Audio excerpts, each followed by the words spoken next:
What does the University of Edinburgh have in common with Unilever, Microsoft and the New Zealand Post Office?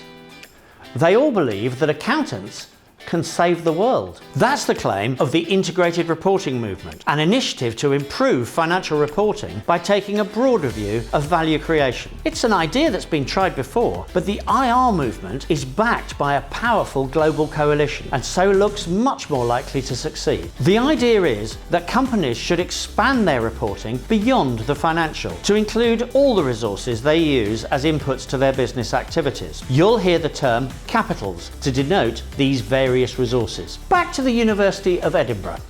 They recognised that their most important asset is knowledge in the form of their research and learning. So they use the word knowledge instead of intellectual as their key capital and source of value creation. So not finance, eh? The university's report is also a good example of how an integrated report can create a fuller picture of the impact of an organisation's activities. So for example, more students is great in terms of increased income. That's a tick under the financial capital. But more students travelling from all over the world leaves a carbon footprint or two. Not such good news for the natural capital. Although integrated reports are normally produced by cross-functional teams, accountants are generally at the heart of it. You can help to create a rich picture of sustainable value creation. So here is our 3-point summary of what integrated reporting is all about. 1.